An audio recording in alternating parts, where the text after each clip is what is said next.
রমজানের সাথে সংশ্লিষ্ট তিনটা জরুরি মাসালা: কাফফারা, ফিদিয়া, কাজা। রমজানের মাসালাগুলোর মধ্যে এই তিনটা মাসালা একটা আরেকটার সাথে কিন্তু মিল নাই। একটার নাম কাফফারা, একটার নাম ফিদিয়া, একটার নাম কাজা।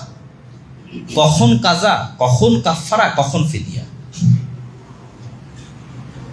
আল্লাহ সুবহানাহু তাআলা সকল ইবাদতে অপশন রেখেছেন, এক্সকিউজ, অপশন, সুযোগ, ছাড়। শুধু সালাতে নাই, শুধু সালাতে নাই। তুমি অসুস্থ কি, তুমি কি অবস্থায় আছো, এটা দেখে লাভ নেই, সালাত আদায় করতে হবে।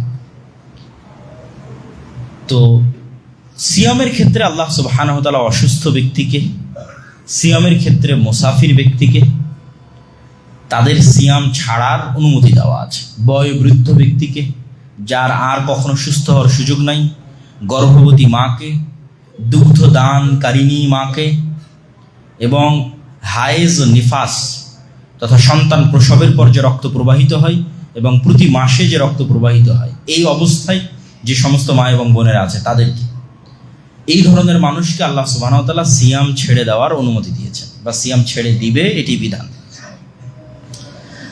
এখন এই যে এতগুলো ধরনের মানুষ তারা যে সিয়াম ছাড়তেছে, তাদের সিয়ামের কাজা কাফফারা না ফিদিয়া? আমরা শুরু করি কাফফারা দিয়ে। কাফফারা শুধুমাত্র এক শ্রেণীর ব্যক্তির জন্য, যে ব্যক্তি সিয়াম অবস্থায় দিনের বেলা তার স্ত্রীর সাথে সাংসারিক জীবনে গেছে। এই সিচুয়েশন ছাড়া কারোর জন্য কাফফারা নাই। তথা কেউ যদি সিয়াম অবস্থায় ইচ্ছা করে খাবার খেয়ে সিয়াম ভেঙে দেয়, তার জন্য কাফফারা নেই। গুনাহে কাবীরা, অনেক বড় গুনাহ। ফরজ সিয়াম ভেঙে দিল, অনেক বড় গুনাহ, কোনো কারণ নাই, কোনো লজিক নাই, কিন্তু কাফফারা নাই। কি আছে সেটা আমরা পরে বলতেছি। তাহলে কাফফারা শুধু ওই ব্যক্তির জন্য যে সিয়াম অবস্থায় দিনের বেলা তার স্ত্রীর সাথে সাংসারিক জীবনে গেছে, তার জন্য কাফফারা। এই কাফফারা এক টানা 60 দিন সিয়াম পালন করা, এক টানা, বিরতি ছাড়া, বিরতিহীন এক টানা 60 দিন সিয়াম পালন, অথবা 60 জন মিসকিনকে খাওয়া, অথবা গোলাম আজাদ করা। যেটা আমি বলেছি যে সিয়ামের মাধ্যমে গুনাহের কাফফারা হয়, অর্থ আদায়ের মাধ্যমে গুনাহের কাফফারা হয়। এখানে তিনটার কিন্তু দুইটা অর্থ আর একটা সিয়াম। তথা তুমি দিনের বেলা স্ত্রীর কাছে গেছো সিয়াম অবস্থায় রমজান মাসে, তাহলে এই গুনাহটা ক্ষমা হবে আবার সিয়াম রাখার মাধ্যমে। কয়টা সিয়াম? 60টা সিয়াম। তাহলে সিয়াম রাখলে গুনাহ মাফ হয়। অথবা আর দুইটার মাধ্যমে, যেগুলো অর্থনৈতিক, টাকা দিয়ে গোলাম আজাদ করো, অথবা টাকা দিয়ে 60 জন মিসকিনকে খাওয়াও। তাহলে এই কাফফারা শুধু এই শ্রেণীর মানুষের জন্য। কাজা, এই কাফফারা বাদে আর যে কোনো কারণে কেউ সিয়াম ভেঙেছে এবং পুনরায় সিয়াম রাখার সামর্থ্য আছে। পরের পয়েন্টটাই হচ্ছে গুরুত্বপূর্ণ, যে পুনরায় সিয়াম রাখার সামর্থ্য আছে। সিয়াম ভেঙেছে এই কারণ ছাড়ার যে কোনো কারণে, তবে যেটার জন্য আমরা কাফফারা বললাম, ওই কারণ ছাড়ার যে কোনো কারণে সিয়াম ভেঙেছে। অসুস্থতার কারণে ভাঙতে পারে, সফর অবস্থায় আছে তার কারণে ভাঙতে পারে, ইচ্ছাকৃত ভাঙতে পারে, হায়েজ নিফাসের কারণে ভাঙতে পারে তাদের, এবং পরবর্তীতে রাখার সুযোগ আছে, এই ব্যক্তির জন্য কাজা, তথা ওই সমান সিয়াম একটা সে আদায় করে নেবে। যে কয়টা সিয়াম ভাঙবে সে কয়টা সিয়াম আর এক সময় আদায় করবে। এ হলো কাজা।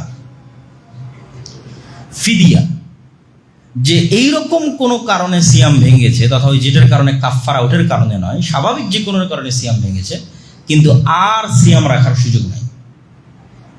দেখা যায় এমনভাবে অসুস্থ হয়ে গেছে, অসুস্থ হতে পারে, অথবা মারাই গেছে, দুনিয়া থেকে বিদায় নিয়েছে, তথা আর সিয়াম রাখার সে সুযোগ পাচ্ছে না বা পায়নি। তাহলে আমরা বলতে পারি, কিভাবে সারমর্ম করতে পারি, স্থায়ী অসুস্থ অথবা স্থায়ী বার্ধক্য। স্থায়ী অসুস্থ এবং স্থায়ী বার্ধক্য, এই দুই ধরনের ব্যক্তির জন্য ফিদিয়া।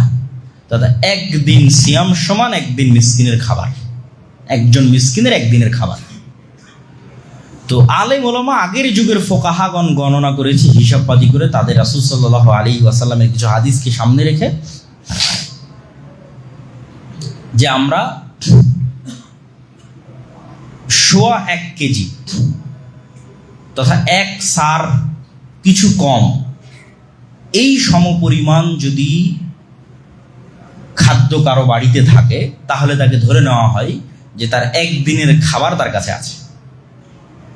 তো এইরকম একটা হিসাব করে যে একজন মানুষ একদিনে কয় বেলা খেলে কি কি ধরনের খাবার তার আসতে পারে, বর্তমান যুগের হিসাব করেও যদি আদায় করে কোনো সমস্যা নেই। যে আমি ধরলাম সকালের নাস্তার সময় এত, দুপুরের খাবার সময় এত, রাতের সময় এত। অথবা যদি সিয়াম পালনকারীকে রমাজান মাসে দিতে চাই, তাহলে সিয়াম পালনকারীর সাহারির সমান এত, সিয়াম পালনকারীর ইফতারির সমান এত, এই পরিমাণ টাকা তাকে দিয়ে দেওয়া এবং তার খাবারের ব্যবস্থা করা। প্রতি একটা সিয়াম সমান একজন মিসকিনের একদিনের খাবারের ব্যবস্থা করা। এটা হচ্ছে ফিদিয়া। শুধুমাত্র দুই শ্রেণীর মানুষের বিধান নিয়ে আলেম ওলামাদের মধ্যে মতভেদ আছে। সেটা হচ্ছে দুগ্ধ দানকারিণী মা এবং গর্ভবতী মা। যে মা তার বাচ্চার ক্ষতির আশঙ্কা করে এবং সিয়াম ছেড়েছে, তাদের ক্ষেত্রে একদল আলেম বলেছেন তারা কাজা করবে এবং একদল আলেম বলেছেন তারাও ফিদিয়া দিতে পারে।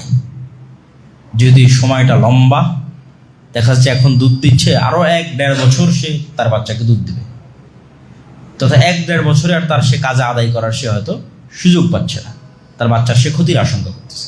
সময়টা লম্বা হওয়ার কারণে এবং পবিত্র কোরআনের কিছু আয়াতকে সামনে রেখে ইমাম আবু হানিফা সহ আরও অনেকেই মতামত দিয়েছেন। বড় বড় আলেম ওলামা যারা অতীতে চলে গেছেন, একদল মতামত দিয়েছেন যে সে কাজা করবে যত বড়ই হোক, এবং একদল মত দিয়েছেন সে ফিদিয়া আদায় করবে। তাহলে এই গেল আমাদের রমাজান কেন্দ্রিক কাফারা, কাজা এবং ফিদিয়া, এই সংক্ষিপ্ত বিধিবিধান। আল্লাহ সুবহানাহু তাআলা আমাদের এই রমজান মাসের যতগুলো কার্যক্রম আছে সকল কার্যক্রমকে সুন্দরভাবে সম্পূর্ণ করার তৌফিক দান করুন আল্লাহ।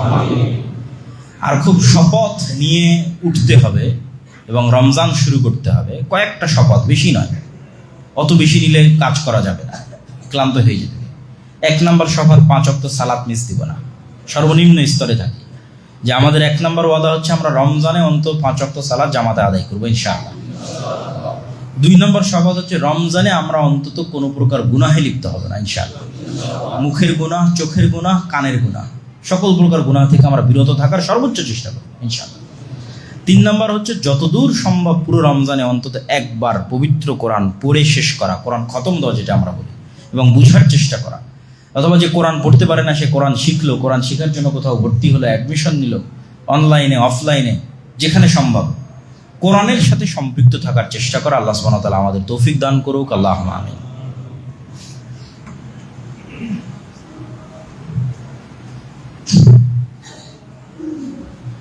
আলহামদুলিল্লাহ ওয়াহদা ওয়াসসালাতু ওয়াসসালামু আলা মান লা নাবিয়্যা বা'দাহ। বনু ইসরাঈলের উপর যখন তাওরাত অবতীর্ণ করা হয়, ওয়ারাফা'না ফাওকাকুমুত তুর, তাহলে তাওরাত কত গুরুত্বপূর্ণ যে তোমরা তাওরাত মানতে বাধ্য, এই ওয়াদা নেওয়ার জন্য আল্লাহ তুর পাহাড়কে বনু ইসরাঈলের মাথার উপর তুলে ধরেছে। এই তোমরা ওয়াদা করো যে তোমরা তাওরাত পড়বা এবং মানবা, না হলে কিন্তু পাহাড় ছেড়ে দিলাম। এটা তাওরাতের ক্ষেত্রে বনু ইসরাঈলের সাথে ঘটানো হচ্ছে। তখন বনু ইসরাঈল ওয়াদা করলো যে হ্যাঁ আমরা তাওরাতের উপর ঈমান আনয়ন করলাম, তাওরাত পড়বো এবং মানব। তাহলে তাওরাতের মতো কিতাব অমান্য করলে পাহাড় ছেড়ে দিয়ে বনু ইসরাঈলকে ধ্বংস করে দেওয়া হবে। একই অবস্থা উম্মতে মুহাম্মাদের।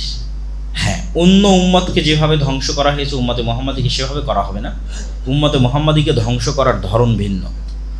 যেমন নূহ আলাইহিস সালামের কওমকে ধ্বংস করা হয়েছে বন্যা দিয়ে, আদ সামুদকে ধ্বংস করা হয়েছে ঝড় এবং বিকট আওয়াজ দিয়ে, লূত আলাইহিস সালামের কওমকে ধ্বংস করা হয়েছে শহর উল্টিয়ে আকাশ থেকে অগ্নি বৃষ্টি করার মাধ্যমে, ফেরাউনের কওমকে ধ্বংস করা হয়েছে ডুবানোর মাধ্যমে। উম্মতে মুহাম্মাদী যদি কোরআনকে অবমূল্যায়ন করে তো উম্মতে মুহাম্মাদী কি দিয়ে ধ্বংস হবে? উম্মতে মুহাম্মাদীর ধ্বংসের মাধ্যম হচ্ছে, যেহেতু রাসূল সাল্লাল্লাহু আলাইহি ওয়াসাল্লাম উম্মতে মুহাম্মাদীর জন্য দোয়া করেছেন যে তাদের যেন সমূলে ধ্বংস না করা হয়, সেহেতু সমূলে ধ্বংস হবে না। তাহলে উম্মতে মুহাম্মাদীর উপর গজব কোনটা? উম্মতে মুহাম্মাদীর উপর কোরআন অবমূল্যায়নের গজব হচ্ছে তাদের উপর ভিন্ন জাতিকে চাপিয়ে দেওয়া হবে। বাগদাদে হালাকু খা, চেঙ্গিস খা যা করেছে, ফিলিস্তিনে ক্রুসেডাররা যা করেছে, আজকে ইহুদিরা যা করছে, রোহিঙ্গাতে মায়ানমারে মুসলমানদের উপর যা হচ্ছে, এগুলোর মূল কারণ যদি আমরা দুনিয়ার কারণ না দেখি, যে অলৌকিক কারণ কি, আধ্যাত্মিক জগতের কারণ কি, অদৃশ্য কারণ কি, গায়েবের কারণ কি। মূল কারণ তো চোখের সামনে দেখাই যায়, বাস্তব কারণ তো চোখের সামনে দেখাই যায়। অদৃশ্য গায়েবের কারণ কি?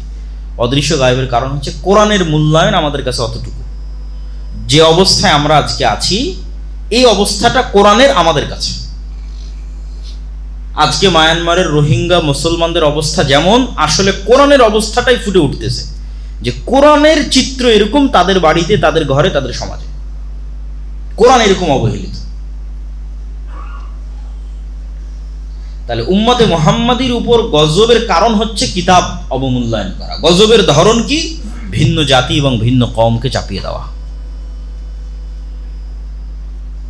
এবং রাসূল সাল্লাল্লাহু আলাইহি ওয়াসাল্লাম হাদিসেও বলেছেন, ইন্নাল্লাহ ইয়াদা বিহাদাল কিতাবে আকওয়াম ওয়া ইয়াদউ বিহি আখারিন। আল্লাহ সুবহানাহু ওয়া তাআলা এই কিতাবকে দিয়ে, ইয়ারফাউ বিহাদাল কিতাব, এই কিতাবকে দিয়ে আমার উম্মতের একদল মানুষকে উপরে উঠিয়ে দিয়েছে, আর এই কিতাবকে দিয়ে আমার উম্মতের একদল মানুষকে নিচে নামিয়ে দিয়েছে। তাহলে এই কিতাবকে দিয়ে যাদের উপরে উঠিয়ে দিয়েছে, তারা এই কিতাবকে মূল্যায়ন করত। আমর ইবনুল আস, খালিদ ইবনুল ওয়ালিদ, তারা যখন যুদ্ধের মাঠে যেত, ওমর ইবনুল খাত্তাব, আলী ইবনে আবি তালেব, তাদের যে দাপট বিশ্বে ছিল, এটা মূলত কোরআনের মূল্যায়ন তাদের বাড়িতে, তাদের ঘরে, তাদের অন্তরের বহিঃপ্রকাশ ছিল জাতির উপরে, পৃথিবীর অন্য জাতির উপরে। এই জন্য কোরআন খুবই গুরুত্বপূর্ণ। দেরিতে ইফতার করে, কিন্তু এটা আল্লাহর আনুগত্যের শানে যায় না। আল্লাহ চান যতক্ষণ বিরত থাকতে বলেছিলাম অতক্ষণ বিরত। এখন বিরত থাকা যাবে না, এখন তাড়াতাড়ি খাও, এটাই আমার আনুগত্য। আমার সাথে তোমাকে মাতাব্বরি করার দরকার নাই। তাহলে আমি এখন ভাঙতে বলেছি মানে, তুমি সাথে সাথে ভাঙতেছো মানে তুমি আমার সত্যিকার অনুগত বান্দা। আর তুমি দেরি করতেছো মানে তুমি অনেক বড় তাকওয়ালা পরহেজগারিতে আমাকে দেখাচ্ছ, এটা আমার দরকার নাই। আমার কথার সাথে সাথে অনুসরণই হচ্ছে আল্লাহর আনুগত্য। এই জন্য ইফতারিতে দেরি করা যাবে না, কোনো সতর্কতামূলক দেরি বলে কিছু নেই। 2-3 মিনিট, 3-4 মিনিট আগে করবো এরকম না। সূর্য ডোবার যে নির্ধারিত সময় এখনকার প্রযুক্তির মাধ্যমে খুব ভালোভাবে আমরা জানতে পারি, সেইটির সাথে সাথে আমাদের ইফতার করা সুন্নাহ। রমজান মাসে আর যে সমস্ত জরুরি কাজে আমরা যুক্ত হয়ে থাকি অথবা হতে চাই অথবা হতে পারি, তার একটি হচ্ছে ইতিকাফ, তার একটি হচ্ছে লাইলাতুল কদর, তার একটি হচ্ছে যাকাত। যদিও এগুলো প্রত্যেকটার উপরেই আলাদা আলাদা আলোচনা করা যাবে, সংক্ষিপ্ত করে আমি বলে নিচ্ছি। লাইলাতুল কদর এবং ইতিকাফ এই দুটো রমজানের শেষ 10 দিনের সাথে সম্পৃক্ত। আমরা অনেকেই মনে করি যে আমরা ইতিকাফে বসলাম, বসে বই পুস্তক পড়ব, বক্তব্য শুনব, এটা করা ঠিক নয়। রমজানে কালামুন নাসের সাথে কোনো সম্পর্ক নেই, রমজানে মানুষের কথার সাথে কোনো সম্পর্ক নেই, মানুষের লেখা বইয়ের সাথে কোনো সম্পর্ক নেই। রমজানে লাইলাতুল কদর হোক, রমজানে ইতিকাফ হোক, শুধু কালামুল্লাহ, আল্লাহর কালামের সাথে সম্পর্ক। আল্লাহর কালাম বুঝার চেষ্টা করা, আল্লাহর কালাম পড়ার চেষ্টা করা। বাকি 11 মাস বড় বড় আলেম ওলামার বক্তব্য শোনারও সময় আছে, বড় বড় আলেম ওলামার বই পড়ারও সময় আছে, কিন্তু রমজান শুধু আল্লাহর কালাম, শুধু আল্লাহর বাণী। এই জন্য ইতিকাফে বসলেও বড় ইবাদত কোরআন তেলাওয়াত। লাইলাতুল কদরের রাত জেগে সালাত আদায়ের পরে সবচেয়ে বড় ইবাদত কোরআন তেলাওয়াত এবং কোরআন বুঝার চেষ্টা করা। আফালা ইয়াতাদাব্বারুনাল কুরআন আম আলা কুলুবিহিম আকফালুহা। তারা কি কোরআন বুঝার চেষ্টা করে না, তাদের অন্তরকে তালাবদ্ধ করা হয়েছে? খাতামাল্লাহু আলা কুলুবিহিম, না তাদের অন্তরে মোহর মারা হয়েছে? কোরআন বুঝার চেষ্টা করতে হবে। রমজানের জরুরি কাজগুলোর মধ্যে লাইলাতুল কদরে পরিবার সহ রাত্রি জাগরণ করা, ইতিকাফে বসা এবং হিসাব করে পুঙ্খানুপুঙ্খরূপে যাকাত বের করা। যাকাতের গুরুত্ব, যাকাতের তাৎপর্য এবং যাকাতের হিসাবের উপর আমরা আরেকদিন বিস্তারিত আলোচনা করব। তবে সংক্ষিপ্ত এতটুকু যে সবগুলোর পিছনে মূল উদ্দেশ্য তাজকিয়াতুন নাফস, অন্তরকে পরিশুদ্ধ করা। আল্লাহ কোরআনে বলছেন যে কুতিবা আলাইকুমুস সিয়াম, তোমাদের উপর সিয়ামকে ফরজ করা হয়েছে। কেন? লাআল্লাকুম তাত্তাকুন, যেন তোমরা পরহেজগার হতে পারো, তোমাদের অন্তর যেন আল্লাহ ভীরু হওয়ার প্রশিক্ষণ পায়। তো অন্তরের তাজকিয়ার জন্য যেমন অন্তরের উপর কাজ চাপানো জরুরি, সেরকম অন্তরের অন্য আর ব্যাধি আছে, এগুলো থেকে তাকে মুক্ত করা জরুরি। অন্য রোগ আছে, অহংকার আছে, লোভ আছে, লালসা আছে, কৃপণতা আছে। এগুলো অন্তরের রোগ, অন্তরের অসুখ। এই জন্য যখনই আল্লাহ সুবহানাহু ওয়া তাআলা সালাতের কথা বলেছেন তখনই যাকাতের কথা বলেছেন, যখন এমনি আল্লাহর ইবাদতের কথা বলেছেন তখনই দানের কথা বলেছেন। এটার মাধ্যমে অন্তরের রোগ মুক্ত হয়, অন্তর কৃপণতা মুক্ত হয়, অন্তর লোভ মুক্ত হয়, অন্তর লালসা মুক্ত হয়। এবং বাধ্যতামূলক একটা তৈরি করে দেওয়া হয়েছে, তোমাকে যাকাত দিতে হবে, ফিতরা দিতে হবে, অবশ্যই বাধ্যতামূলক। এর বেশি তো আরো দান করতেই। তাহলে আমাদের অন্তরের কৃপণতা এবং লোভ লালসা থেকে বাঁচতে আমাদের যাকাত দিতে হবে, যাকাতের হিসাব করতে হবে। এবং এই রমজান মাসে পুঙ্খানুপুঙ্খরূপে যাকাতের হিসাব করে যাকাত বের করার চেষ্টা করতে হবে। রাসূল সাল্লাল্লাহু আলাইহি ওয়াসাল্লাম রমজান মাসে এমন বেশি দান করতেন, পূর্ব দিক থেকে প্রবাহিত বাতাসের চেয়েও বেশি দান করতেন। তথা কিছু ধরে রাখতেন না, দিতেই থাকতেন। মানুষ যত দিবে আল্লাহ মানুষকে তত দিবেন, এটি মূলনীতি। মানুষ যত দয়া করবে আল্লাহ তত দয়া করবেন। মানুষ যত আর এক মানুষকে ক্ষমা করবে আল্লাহ ওই মানুষকে তত ক্ষমা করবে। মানুষ আর এক মানুষকে যত খাওয়াবে আল্লাহ ওই মানুষকে তত খাওয়ার ব্যবস্থা করে দেবে। মানুষ আর এক মানুষের যত রিজিকের ব্যবস্থা করে দিবে আল্লাহ এই মানুষের তত রিজিকের ব্যবস্থা করে দেবে। আপনার দান আর যাকাতের টাকা তো আল্লাহ নিয়ে চলে যাবে না, আপনার দান আর যাকাতের টাকা দিয়ে আর এক মানুষের খাবারের ব্যবস্থা। এটাই মহত্ব ইসলাম। এই জন্য ইফতারির ক্ষেত্রে কি বলা হয়েছে, যে কেউ যদি আর একজন সিয়াম পালনকারীকে ইফতার করে তাহলে ওরও সিয়ামের নেকি সে পাবে। তাহলে আর একজনের সিয়ামের নেকি আমি পেলাম কি শুধু খাওয়ানো দিয়ে? তাহলে খাওয়ানো একটা ইবাদত না হলে কিভাবে শুধু খাওয়ানো দিয়ে আর একজনের সিয়ামের নেকি পাওয়া যায়? রাসূল সাল্লাল্লাহু আলাইহি ওয়াসাল্লামকে জিজ্ঞেস করা আইয়ুল ইসলামে আফজাল, ইসলামের সর্বশ্রেষ্ঠ ইবাদত কোনটা বলে? তা আল্লাহ নবী বললেন ইসলামের সর্বশ্রেষ্ঠ ইবাদত দুইটা, পরিচিত অপরিচিত সবাইকে সালাম দিবা আর মানুষকে শুধু খাওয়াবা। খাওয়ানো ইবাদত। তাহলে একজন সিয়াম পালনকারীকে শুধু খাওয়ানোর মাধ্যমে আমি তার সিয়ামের নেকি পেয়ে যাচ্ছি। এই জন্য দেখবেন মক্কা মদিনায় গেলে এই কালচারটা তারা ধরে রেখেছে, ইফতার করানো। আলহামদুলিল্লাহ আমরাও উদ্যোগ নিয়েছি যে আমাদের দাওয়া সেন্টারে ইফতারির ব্যবস্থা থাকবে এবং আমাদের দাওয়া সেন্টার থেকে আশেপাশে ফুটপাতে থাকুক, অসহায় রিক্সা চালক থাকুক বা যারাই থাকুক, তাদের মধ্যে আমরা প্রতিদিন আমাদের সামর্থ্য অনুযায়ী যত প্যাকেট সম্ভব আমরা ইফতার বিতরণ করার চেষ্টা করব। আপনারা নিজেরাও যদি মনে করেন তাহলে এখানেও ইফতারিতে আসতে পারেন, এবং আপনারা যদি মনে করেন এখানে যে ইফতারি প্রজেক্ট আছে সেটিতে অংশগ্রহণ করবেন তাহলে সেটিতে অংশগ্রহণ করতে পারেন। সেটি দিয়ে আমরা যতদূর সম্ভব এখানেও ইফতারির ব্যবস্থা এবং বাইরের যে সমস্ত অসহায় গরিব মিসকিন ফুটপাতে থাকে, রাস্তাঘাটে ভিক্ষুক, রিক্সা চালক আরও যারা আছে তাদের সকলের মধ্যে আমরা ইফতার বন্টনের একটি প্রজেক্ট হাতে নিয়েছি, এটিতে আপনারা অংশগ্রহণ করতে পারেন। আল্লাহ সুবহানাহু ওয়া তাআলা আমাদের কবুল করুক। আল্লাহুম্মা আমিন। রমজানের সাথে সংশ্লিষ্ট তিনটে জরুরি মাসালা, কাফফারা, ফিদিয়া, কাজা। রমজানের মাসালাগুলোর মধ্যে এই তিনটে মাসালা একটা আরেকটার সাথে কিন্তু মিল নাই। একটার নাম কাফফারা, একটার নাম ফিদিয়া, একটার নাম কাজা। কখন কাজা, কখন কাফফারা, কখন ফিদিয়া? আল্লাহ সুবহানাহু ওয়া তাআলা সকল ইবাদতে অপশন রেখেছেন, এক্সকিউজ, অপশন, সুযোগ, ছাড়। শুধু সালাতে নেই, শুধু সালাতে নেই। তুমি অসুস্থ কি তুমি কি অবস্থায় আছো এটা দেখে লাগে না, সালাত আদায় করতে হবে। তো সিয়ামের ক্ষেত্রে আল্লাহ সুবহানাহু ওয়া তাআলা অসুস্থ ব্যক্তিকে, সিয়ামের ক্ষেত্রে মুসাফির ব্যক্তিকে তাদের সিয়াম ছাড়ার অনুমতি দেওয়া আছে। বয়োবৃদ্ধ ব্যক্তিকে, যার আর কখনো সুস্থ হওয়ার সুযোগ নাই, গর্ভবতী মাকে, দুগ্ধ দানকারিণী মাকে এবং হায়েজ ও নিফাস তথা সন্তান প্রসবের পর যে রক্ত প্রবাহিত হয় এবং প্রতি মাসে যে রক্ত প্রবাহিত হয়, এই অবস্থায় যে সমস্ত মা এবং বোনেরা আছে তাদেরকে, এই ধরনের মানুষকে আল্লাহ সুবহানাহু ওয়া তাআলা সিয়াম ছেড়ে দেওয়ার অনুমতি দিয়েছে বা সিয়াম ছেড়ে দিবে, এটি বিধান। এখন এই যে এতগুলো ধরনের মানুষ তারা যে সিয়াম ছাড়তেছে, তাদের সিয়ামের কাজা কাফফারা না ফিদিয়া? আমরা শুরু করি কাফফারা দিয়ে। কাফফারা শুধুমাত্র এক শ্রেণীর ব্যক্তির জন্য, যে ব্যক্তি সিয়াম অবস্থায় দিনের বেলা তার স্ত্রীর সাথে সাংসারিক জীবন আছে, এই সিচুয়েশন ছাড়া কারোর জন্য কাফফারা নেই।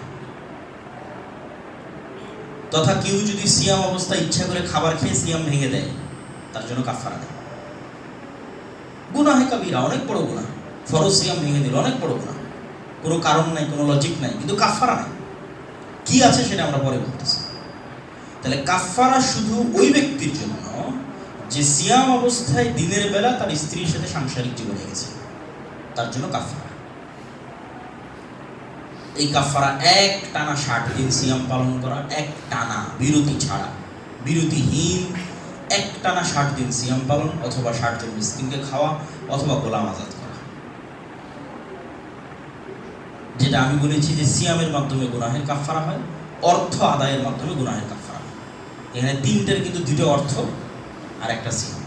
অর্থাৎ তুমি দিনের বেলা স্ত্রীর কাছে গেছো সিয়াম অবস্থায় রমজান মাসে, তাহলে এই গুনাহটা ক্ষমা হবে আবার সিয়াম রাখার মাধ্যমে।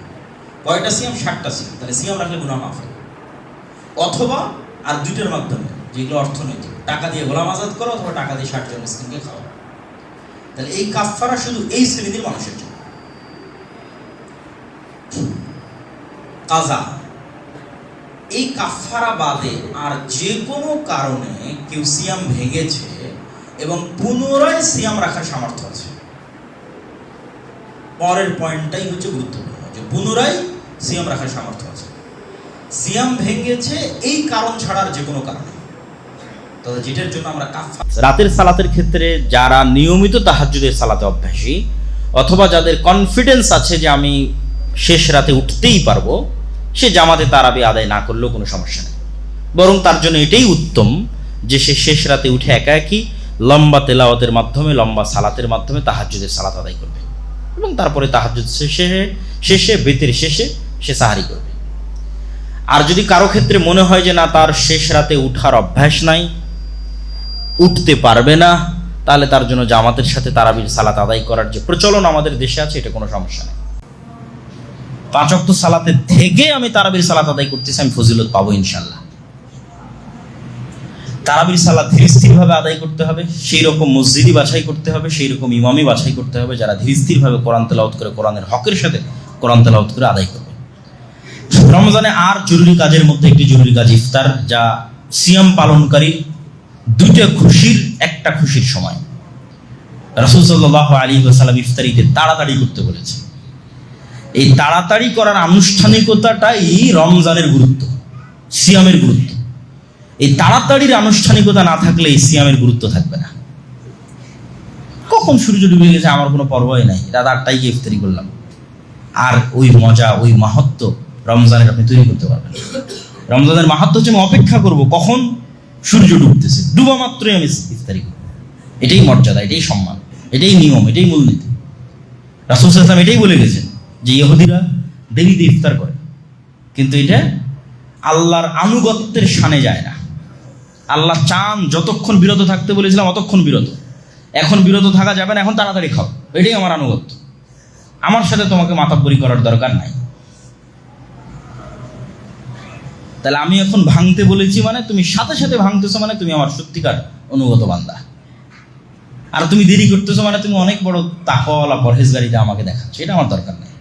আমার কথার সাথে সাথে অনুসরণই হচ্ছে আল্লাহর আনুগত্য। এই জন্য ইফতারিতে দেরি করা যাবে না, কোনো সতর্কতামূলক দেরি বলে কিছু নয়। 2-3 মিনিট 3-4 মিনিট আগে করবো এরকম নয়। সূর্য ডোবার যে নির্ধারিত সময় এখনকার প্রযুক্তির মাধ্যমে খুব ভালোভাবে আমরা জানতে পারি, সেইটির সাথে সাথে আমাদের ইফতার করা সুন্নাহ।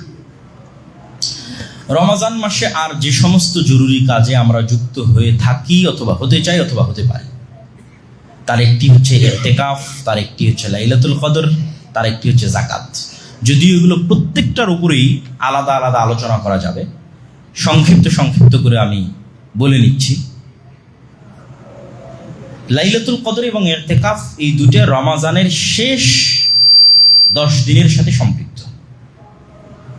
আমরা অনেকেই মনে করি যে আমরা ইতিকাফে বসলাম, বসে বই পুস্তক পড়ব, বক্তব্য শুনব, এটা করা ঠিক নয়। রমজানে কালামুন নাসের সাথে কোনো সম্পর্ক নাই, রমজানে মানুষের কথার সাথে কোনো সম্পর্ক নেই, মানুষের লেখা বইয়ের সাথে কোনো সম্পর্ক নেই।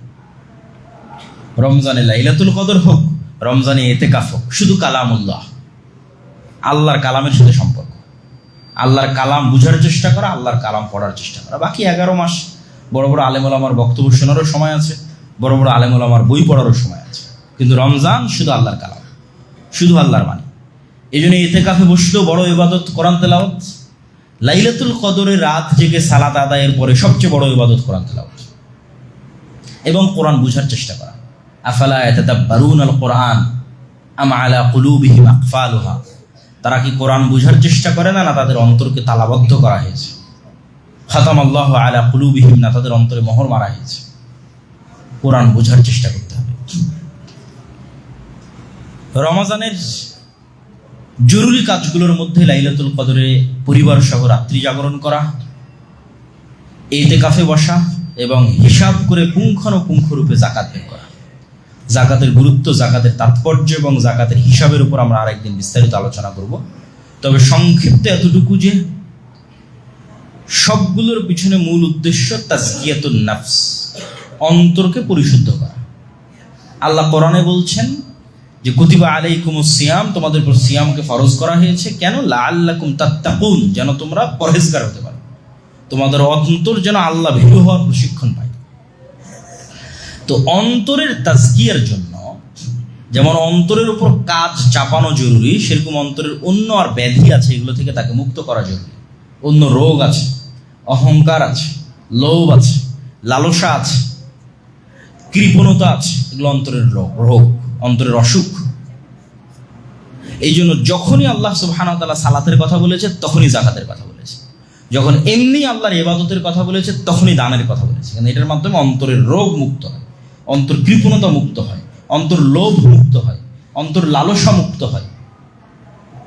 এবং বাধ্যতামূলক একটা তৈরি করে দেওয়া হয়েছে যে তোমাকে যাকাত দিতে হবে, ফিতরা দিতে হবে, অবশ্যই বাধ্যতামূলক। এর বেশি তো আরো দান করতেই হবে। তাহলে আমাদের অন্তরের কৃপণতা এবং লোভ লালসা থেকে বাঁচতে আমাদের যাকাত দিতে হবে, যাকাতের হিসাব করতে হবে। এবং এই রমজান মাসে পুঙ্খানুপুঙ্খরূপে যাকাতের হিসাব করে যাকাত বের করার চেষ্টা করতে হবে। রাসূল সাল্লাল্লাহু আলাইহি ওয়াসাল্লাম রমজান মাসে এমন বেশি দান করতেন, পূর্ব দিক থেকে প্রবাহিত বাতাসের চেয়েও বেশি দান করতেন। তথা কিছু ধরে রাখতেন না, দিতেই থাকতেন। মানুষ যত দিবে আল্লাহ মানুষকে তত দিবেন, এটি মূলনীতি। মানুষ যত দয়া করবে আল্লাহ তত দয়া করবেন। মানুষ যত আরেক মানুষকে ক্ষমা করবে আল্লাহ ওই মানুষকে তত ক্ষমা করবেন।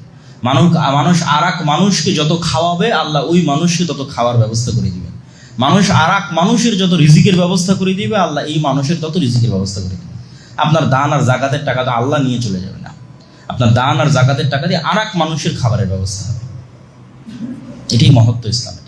এই জন্য ইফতারির ক্ষেত্রে কি বলা হয়েছে, যে কেউ যদি আরেকজন সিয়াম পালনকারীকে ইফতার করে তাহলে ওরও সিয়ামের নেকি সে পাবে।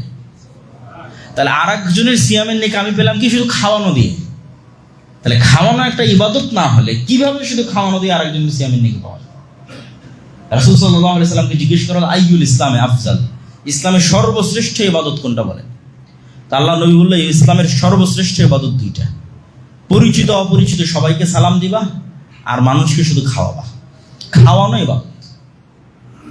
তাহলে একজন সিয়াম পালনকারীকে শুধু খাওয়ানোর মাধ্যমে আমি তার সিয়ামের নেকি পেয়ে যাচ্ছি। এই জন্য দেখবেন মক্কা মদিনায় গেলে এই কালচারটা তারা ধরে রেখেছে, ইফতার করানো।